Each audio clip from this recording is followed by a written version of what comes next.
Well, good morning. Good morning. How are you? Good. I'm doing great. How are you doing? Good. These Tuesdays sneak up on me. It's like it's already Tuesday again. Yeah, I had a Zoom meeting this morning with my team, and I said, "Yeah, I got to cut this short. I got to go prepare. Right? Well, I got to go prepare for the thing that's making me no money." yeah. My son said to me last week, he's got a job now working for Inspire Financial and having a lot of fun. He said, "Dad, it's crazy. It's like these weeks just fly by." I said, "Yeah, wait till you're 50, dude. You're talking about like warp speed. Things really fly by." So I know we've got Thanksgiving this week, and I just want to tell you, man, I'm thankful for you, brother. Oh, thank you. I am too. Since June, it's been it's been motivating to have you in my life, and I'm grateful for it. Good morning, Randy. And what's with the hockey stick? Well, you're in the penalty box. Oh, I am in the penalty box. I don't have any sports related props with me. So yeah, we're in the penalty box. Good morning, Randy. Good morning, Michelle. So let's do some shots on goal. You want to go first? Sure, I'll go. I'll go first. All right. So this is gonna sound old man. Get off my lawn. All right. So I'm just gonna say it. All right. So or okay boomer or whatever they're saying. So yesterday on the way home, I always text and say, "Do we need anything?" And we always need something because we don't grocery shop, Right. And so I go to the local grocery store and I get the stuff, and I get in line, and there is a young cashier, a guy with a nice flow, and there's also a guy that bagging the groceries. I say, "Hi guys." Crickets. Nothing. They said nothing. All right. And then he's just taking my groceries and pushing them down, and the guy's putting them in a plastic bag, and they start having this conversation. Are you on break? Who's on break next? Are you on break? I think I'm on break next. I think we missed our break. And this fucking thing, I'm sorry, excuse my language. This went on, excuse my language. This went on for, it seemed like minutes, but it probably was like 30 seconds. And I was in the middle of what I'm now calling a "Are you on break" ping pong match. And I finally just said, guys, have you guys figured out your breaks so that I can get my stuff and go? Okay. And that's right. So then I grab my stuff and I go out, and Santa Claus is out there ringing a bell. And I grab a couple bucks and I throw it in, and I say, "Santa, this was what just happened." And Santa looked at me deep in with his, cherry rosy cheeks and said, "We're screwed."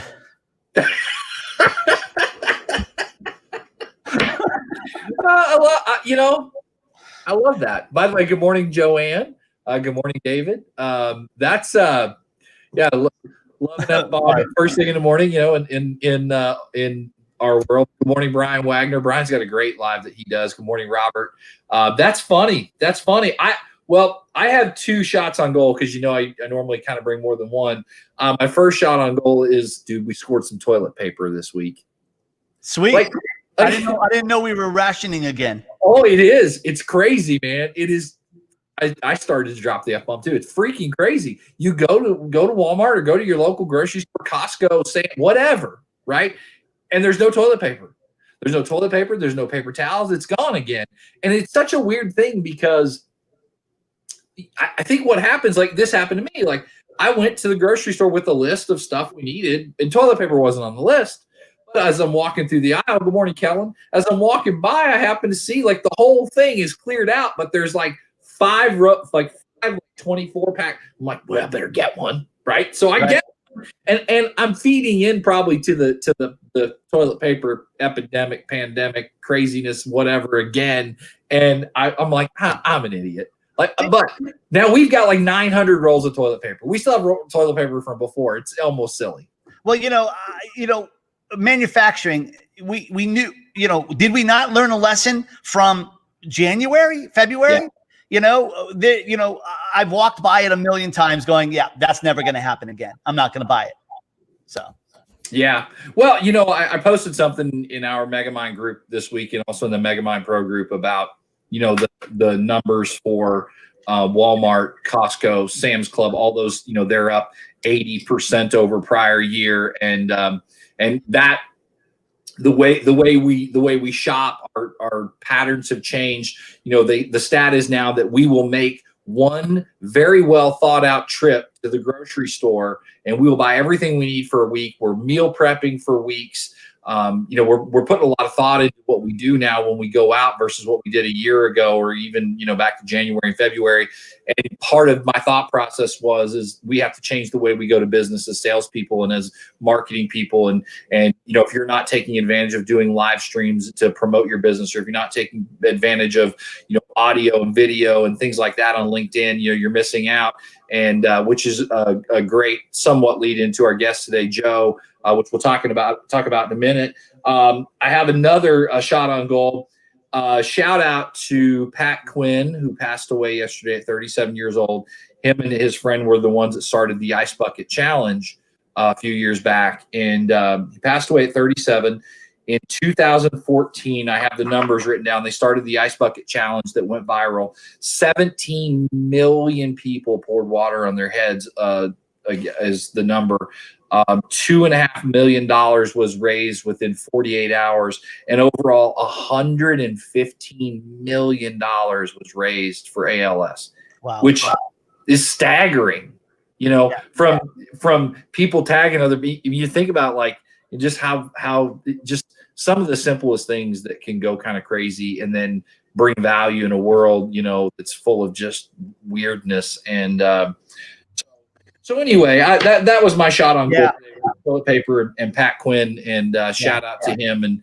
And for a guy like that to leave a mark like that, it's just absolutely incredible. Well, God bless him. He made a real difference, and he left a impression on everyone. And the people's lives that he may have saved. Yeah. Yep. Hey, Charles Coachman said, "Keep our sticks low." Don't tell us what to do, Charles. Don't tell us what to do, because I'll just come knock you over, cross check you right out of this live. And I'm kidding, of course. Well, without further ado, let's get Mr. Joe Soto on here today. He's our guest in the Healthy Box, and we're excited to have him on. Joe, how are you? I'm good, guys. Thanks for having me on. Tim, Eric, how are you guys? Good. Tim said, "Can you do the intro for Joe?" And I said, "Yes." And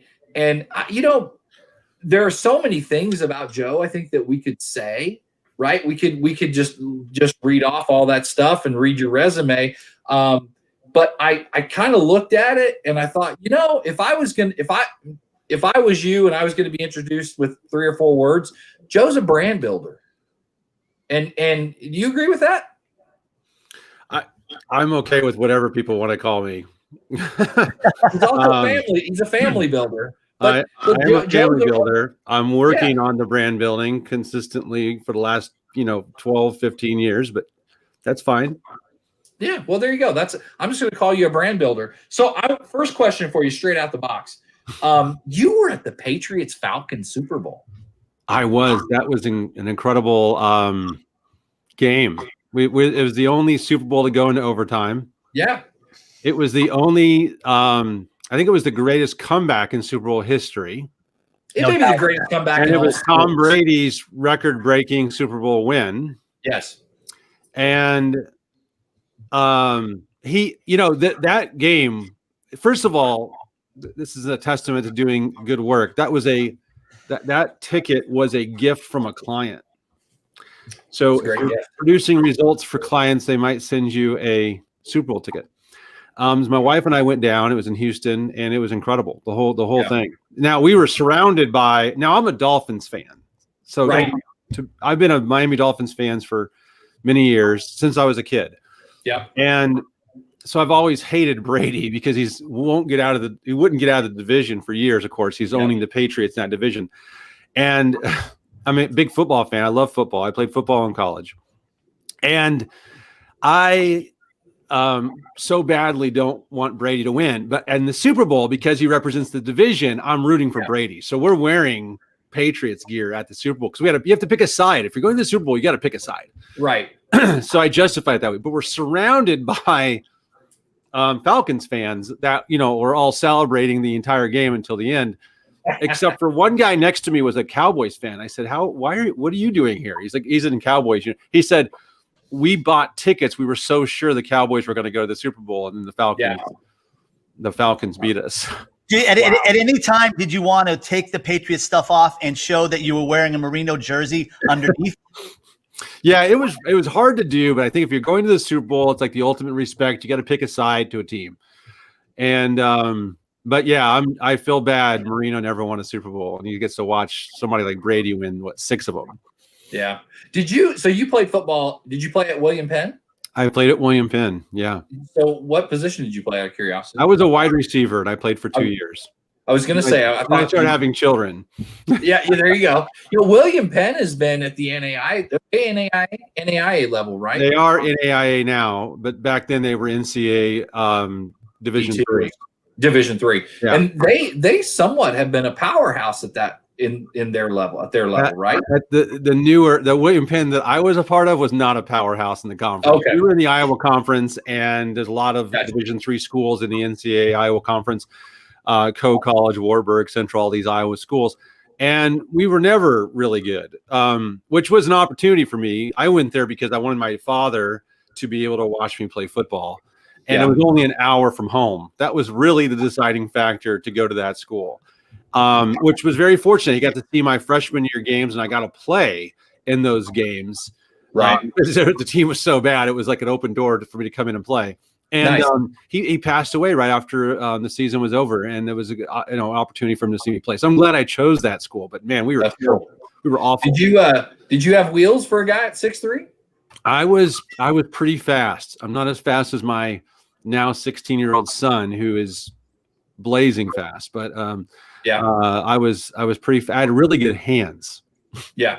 I could catch. Well, clearly that's why you have 9 kids. So there's no doubt. I tease my kids all the time. I still have better hands than they do. What does the grocery list at the Soto house look like on a weekly basis?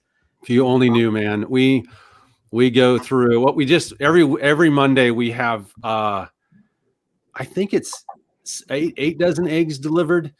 Wow. I mean, to literally deliver to our front door from a lady who lives just a few miles down the road. Who deliver, and we go through all the eggs she brings in a week. We go through at least a carton a day, minimum. We went through a carton this morning. I saw, so it's insane. But yeah, I mean, the Costco and grocery list is a lot. Do you get to partake? People watching, we have 7 children in the home that are 16 and under, which is why they're asking. So we have a family of 9 in the house, and we are constantly grocery shopping. Hey, we had Brian. We are stocked up on toilet paper, Eric. Good. You need to be. We had Brian Cristiano on a couple weeks ago. Owns a marketing firm in Manhattan, and one of the questions I asked him, and I want to ask you the same thing, kind of a little bit of a loaded, very open-ended question, but what's the future of marketing? The future of marketing is video and digital. It's just what you guys are doing now. And everyone knows that. They see it coming on. I mean, virtual people's hands. There was something really interesting that happened when the pandemic hit. And I'm in a mastermind group that meets every Tuesday with some incredible entrepreneurs. And one of the guys in that group, I think it was Joe Polish, who owns the Genius Network, said, this is the first time our hands have ever been really forced to go virtual. And meaning people like us, maybe who are in the marketing world, we're used to using Zoom. We're used to kind of going digital, and we're used to doing things virtually. I'm used to meeting on Zoom. I've been using Zoom for as long as I think it's been out.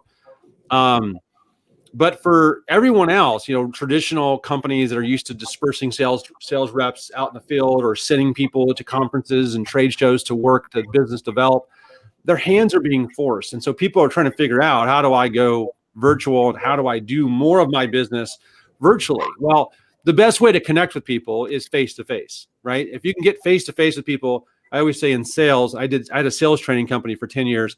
If you can meet face-to-face, that's the best opportunity. And then second to that, normally would be, the phone. And then lastly, maybe be email. Well, now the second, if you can't meet face-to-face, you got to meet, the next would be meeting face-to-face virtually. So the new sales call is done like this over, tools like Zoom or other like tools.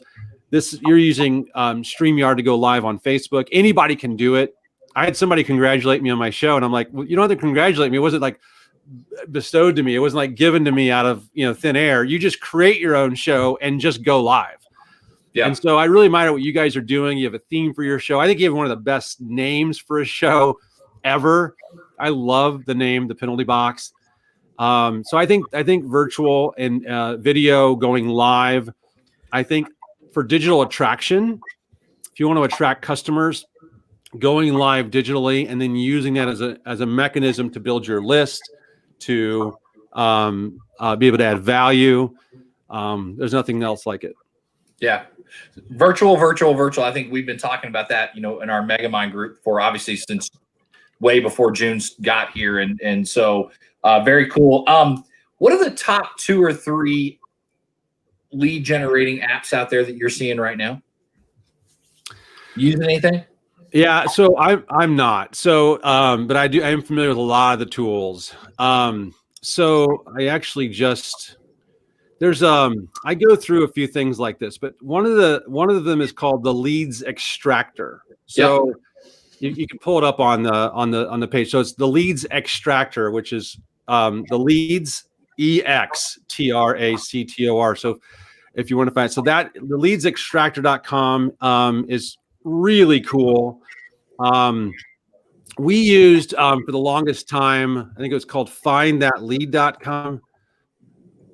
I'm trying to figure out if it is. Yeah, it's findthatlead.com.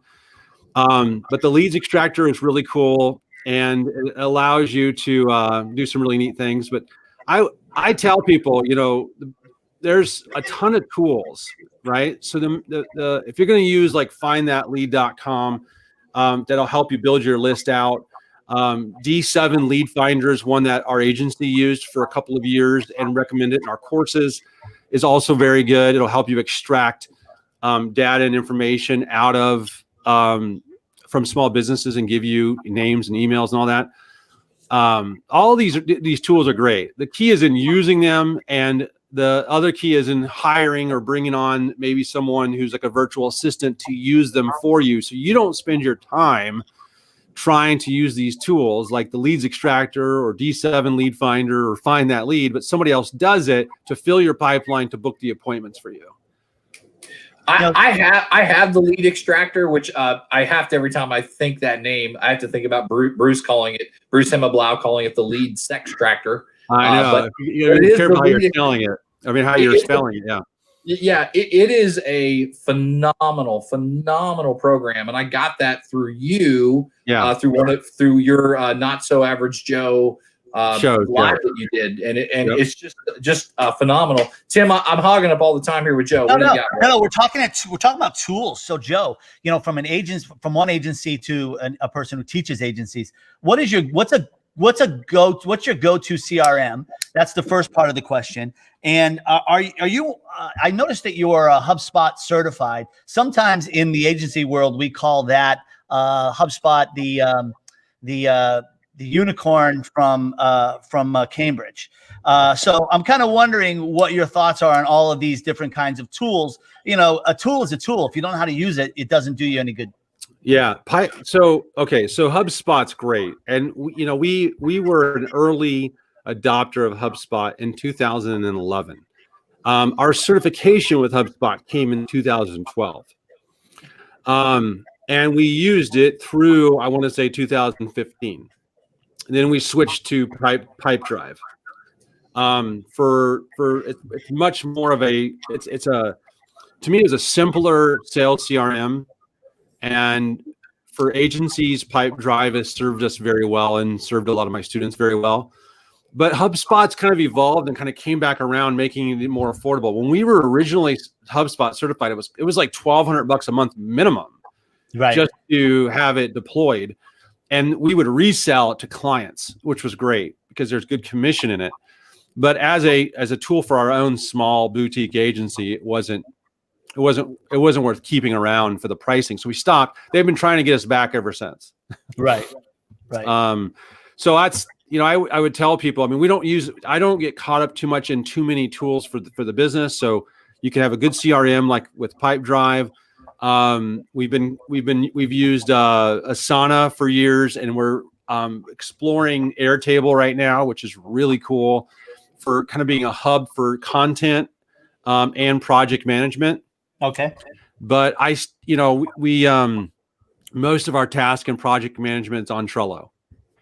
Okay, we use Basecamp, and we often think that we'd be out of business if it didn't exist, because I don't know what we I did. love Basecamp. We opened our company with Basecamp, and we used Basecamp for the first 4 or 5 years. Yeah, so Basecamp, not trashing on them, we're in version 2, right?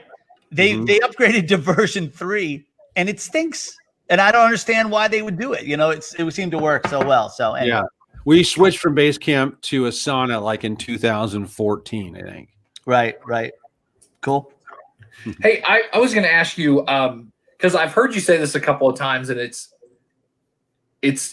funny to hear in some respects because we live in this virtual text and all this. But you're very much on board with email. Oh, yeah. And having email lists because and one of the things I heard you say is, like, we talk about Facebook and Instagram and all this other stuff, but you like email because how do you access all those apps when you can't remember your password? It's your email. Your personal, like I have the same email, which is eburns35@gmail. You can all email me if you want. I'm 51 years old. I've literally had it since I was 35. And that's the main email that I use for everything. Can you talk about email? Yeah. So here's the thing. What do you use to sign into Facebook? Yep. Email. You use your email, right? What do you use to sign into YouTube? Also email. Instagram. Same. Well, now you have to have an email to get signed up, but you use your username to sign in. But you have to have an email. So it's funny when people tell me that email is going away. Well, email is not going away. All the platforms leverage email. And guess how all these platforms communicate with you? Via their own notifications on their platform and via email. When my Facebook ad got approved this morning, Facebook sent me an email, and that's how I found out my Facebook ad got approved, was through it. So email's not going away. And very much your money is in your list. So I tell people, your number one focus in your business should be, how do I grow the asset that I own? And it's an asset I don't have to keep paying for, like Facebook advertising. And Facebook, Facebook is something that if you want to grow it, they're going to make you pay to play, right? If you want to grow it quickly, you can grow it slowly, organically, or quickly with paid ads, right? So I tell people, your number one asset is your email list, and you should always be growing it. So, for instance, I do. And by doing that, you give away something for value. So, for instance, I have a new training online that I had done for Jeffrey Gittermer's Insiders Club called Digital Attraction Hacks, and I took that video train that I did, I expanded upon it and built a workbook around it with all the different resources. There's like 21 resources. And your entire audience can download it for free at digitalattractionhacks.com. And they can access the training for free. And they can access the workbook for free and all the resources. But guess what they have to give me in return? Their email, right? So it's an incredible value. It's an hour training that will blow their minds with ways to attract customers and how to attract and get their attention online using some very specific strategies and techniques. And none of them cost money. That was the point of it. Well, by adding that of value, I now have another list.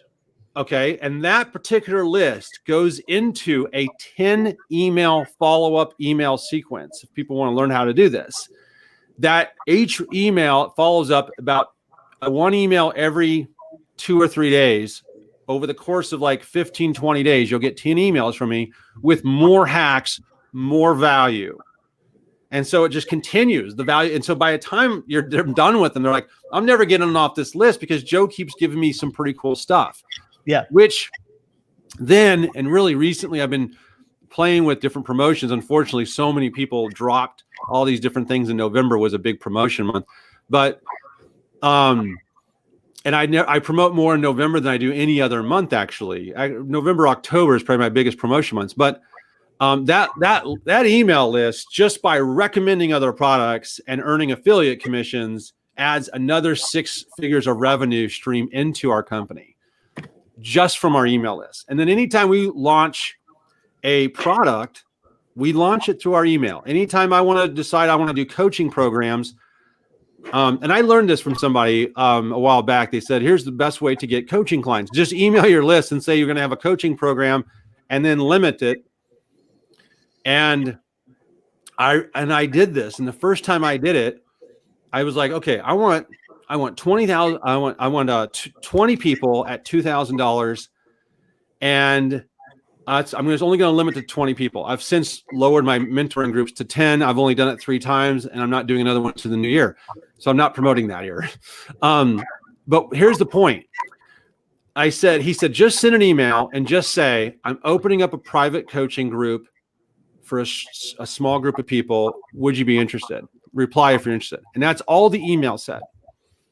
I sent to a test list of 2,700 people, 2,700 emails. And then I drove south because I was going to visit a friend on his farm. And that day, I'll never forget, because I was stopping at a Starbucks down by James Madison University, and I pulled over, got my laptop out. I was like, I wonder if anyone replied to this. And I had 72 replies. Now, I never said the price, and I never gave a link. So then I just sat down at the Starbucks. I replied to all 72 emails myself. Now it's not automated. I replied to all 72 emails, and I said, here's what the program is. I just cut and pasted the same response basically to everybody, but I personalized it to them. I said, here's what the program is going to entail. Here's what it's going to cost. And if you're interested, here's an application. I filled that group in 4 days. Wow. Cool. And I did it without talking to anyone. And I did it with an email. So anyone can do that. That's the formula that I just shared. Everybody thinks there's something more magical than that. No, I had a landing page with an application where people could fill it out. And then I decided who I would accept and who I wouldn't, which was real. And I was told to call them and accept them. I was lazy. I emailed them and accepted them. But then I got to deal with them more one-on-one and in a group setting. And then I did it 2 more times. I raised the price, and I filled each one for 10 people per. And I did it all. The reason why I'm sharing that is I did it all through email, guys. Ironically, I was one of the ones that did not get accepted. Thank you very much. But one of the things I wanted to ask you, you said usually your biggest months to do that are October, November. Why is that? Is there those are big affiliate months, because a lot of course creators, one of the best times of the year to launch a new program or course is October, November. Just seasonally, that is how it works. End of October, early November is when people drop a lot of the course, because they want to do it way before the holidays and also in prep for the new year. Just those tend to be, and summer's over with, so you're kind of past vacation time. And October, November are just really good promotional months in my business anyway. So the problem is when you're an affiliate for a handful of people, they all want you to affiliate at the same time, and you can't. It's too hard to do that. Last question from me before we get out of here and come back with you on the OT. You have to pick one right now for the next year that you can use: LinkedIn, Facebook, Instagram, or Twitter. Which one are you going to pick? That's Facebook.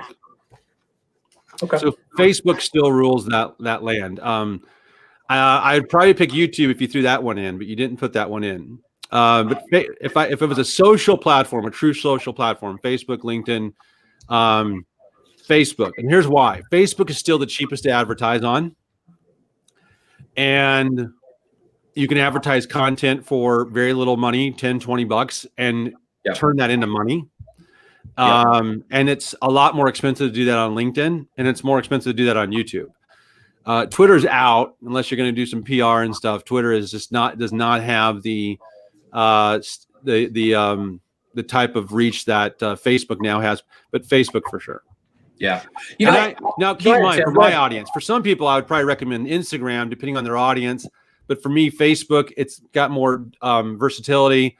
StreamYard works with it, and it's a very simple platform to advertise. But you would pick YouTube over Facebook if I had thrown that in there? Maybe, because YouTube is my second highest traffic source after email. Right. So YouTube, when optimized well, drives a lot of traffic, and it sells courses for me. And my courses are $1,000 a piece. And when people watch the value on YouTube and the first link they see is a link to a free webinar training, this is how I drive, again, to get a list. Right. I drive them to a valuable webinar training. And then the webinar gives so much value that by the end of it, when I present that I have a course they can buy, then, you know, they're more likely to convert if I've genuinely give them value up front. And so my goal is to give tremendous value up front. So then someone could be I've earned the right for them to be my customer, and then I can work with them beyond that. And so YouTube is a traffic generator. Yeah, I want to. There are people on here that are watching this, I know, that have their own lives, and so maybe we'll go a couple extra minutes. I want to ask you this question, Brian Wagner, who's on here as an example. You know, one of the things we've done with this show is we've taken, and after we run the live, we'll boost it, and what's happening is we'll pick up 3,000-4,000 views, and people that end up watching it, we get to send them the option to like our page, which has caused our page likes to go up, which then drives more engagement as we do the next live. Is that somewhat the formula that you talk about to kind of snowball your events and your lives? Yes, but I would encourage you to put money after every live that you think gives a lot of value. So, in other words, if really all my guests will get some sort of boost after the fact. They'll get some sort of advertising I'll put behind it. If it's somebody who I know also has a big audience online, or they're popular, or they're more recognizable, I might put a little bit more money because I know it'll be money well spent, because I'll be able to hijack their following. Right. But at the end of the day, it doesn't take much. I mean, when I first was experimenting with this, $100, $200 per show created, 50 to 100,000 views in my shows. Yep. And the reason why you do that is because if you can up the views of your shows and you're willing to pay for it, you can get sponsors who will pay you a sponsorship fee that you can then roll into the advertising expense. So in other words, you don't want to use your own money for this. You can use advertisers' money for it. And you can, and the real formula to that is, let's say that you put a couple $100 per episode and you did 8 episodes a month. Let's just being hypothetical. And that got you 100,000 views per episode. Well, now you're over 1 million views for the month, and an advertiser will pay you for 1 million views on Facebook. They'll pay you around 10 grand a month for that.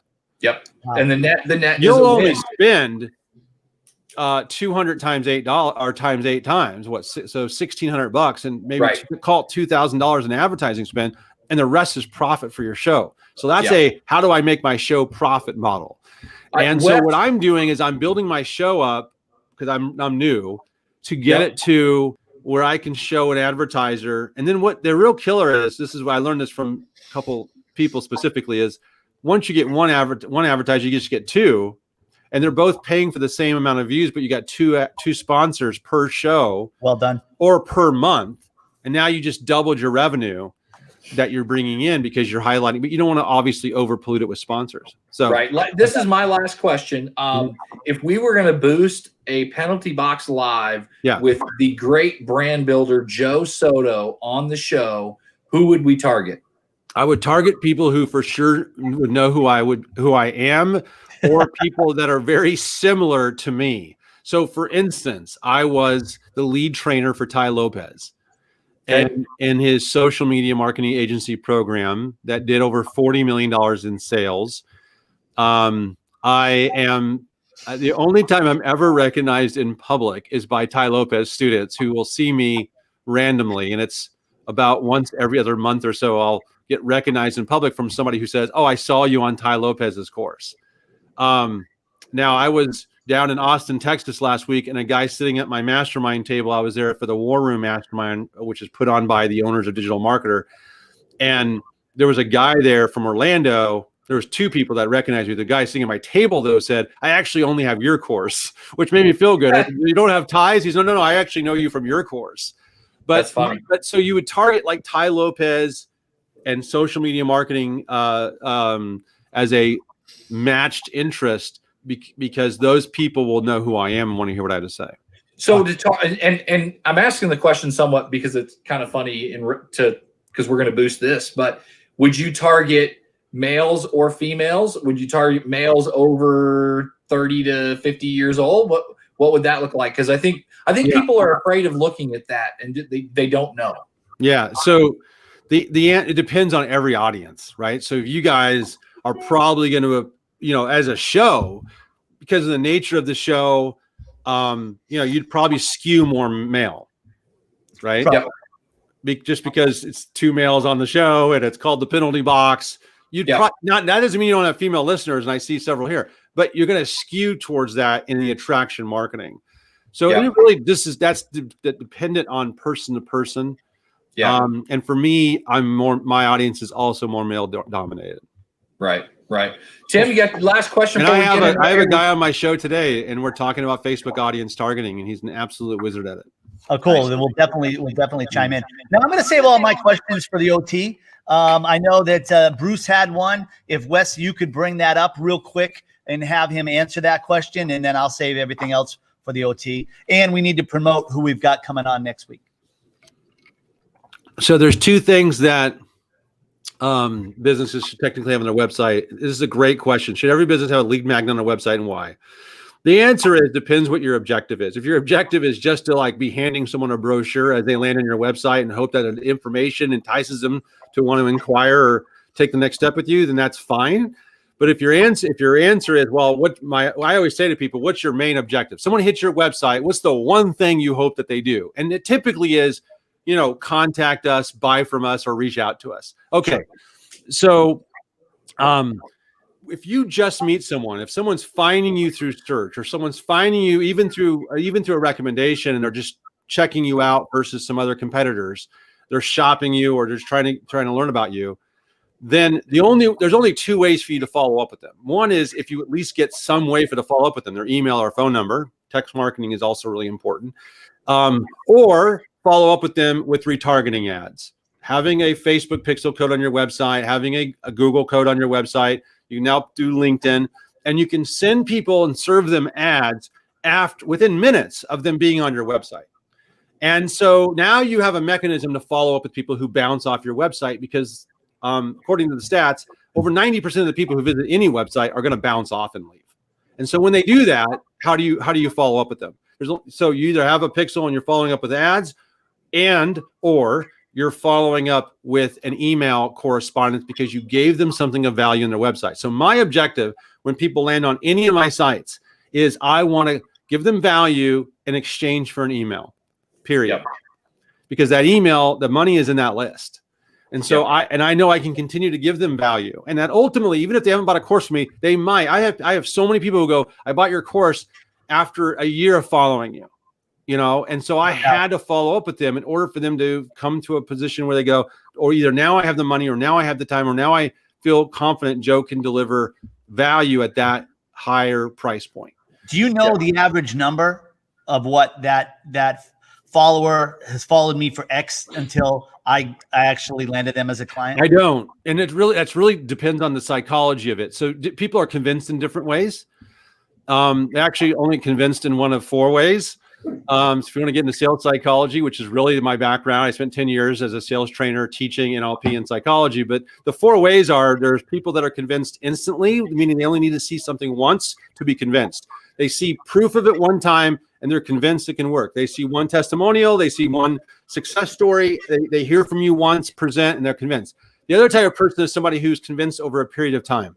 So after they see you for 2 or 3 months, they'll even say this. You'll say, well, how long do you need to see that someone's good at what they do in order to be convinced? They'll say things like, well, or I guess after like 90 days, or after 6 or 7 months, or if I see them over a year, then I know for sure they're good at what they do. They'll use a period of time as their description. Other people will answer that question with, they actually give you a number. They'll actually say, well, if I see them, 3 or 4 times and they've done a good job, or if I see 3 or 4 examples. So when I'm trying to convince a customer, sometimes they'll say, I want a new website. I'll say, how many examples would you like to see to be confident that we're good at what we do? They'll actually say, well, I just need to see one good example. Or they'll say, I need to see 3 or 4.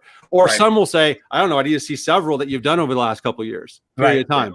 The fourth type of person to be convinced, and you have to hit all of these people in your email correspondence and follow-up, is the person who needs to be convinced like every time.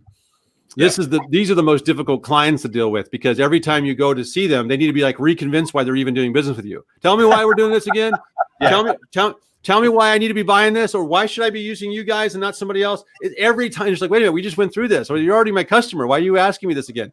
Because they almost have to be convinced every single time, and those are very difficult ones to sell, and we just avoid at all costs. Yeah, just not even deal with them. Joe, how can people get a hold of you? They can text me, and that number is 571-639-4584. They can and they can text me, and they'll then be on my text list, but it's actually me who responds. They can email me or find me at joesoto.net. They can find me at Joe Soto Training. They can Google me. You can go to digitalattractionhacks.com and get on the list. Here's what I promise is that I'll recommend things that only I believe in from time to time, but I'll also give you a tremendous amount of information and value. Yeah, no doubt. Well, we're going to get you out of here, and then we'll come back with you on the OT and record a little more, because this is good conversation. So thank you for being on today. We appreciate it. You're the man. Tim, Eric, thank you. You bet. Next week, we've got Caroline Matthias on, and she is amazing. Really cool story, and we're excited to have her on next week. So there we go. No doubt. There we go. No doubt. Hey, I want to finish this up today with one thought while we're live, and some people may see this. Depression is a real thing, and I think going into this holiday and the holiday season coming up, I think people that have probably never dealt with depression before probably are, and it's a real thing. So reach out to your friends and your family that are really close to you. If you've got their phone number, man, make a phone call. Do a FaceTime. Reach out to your friends and family. This is going to be the weirdest holiday season probably in the history of freaking my lifetime. So so reach out to your friends and your family for sure. So Timmy, you got anything else before we wrap it up? No, I just want to thank everyone who's joined us, especially Joe.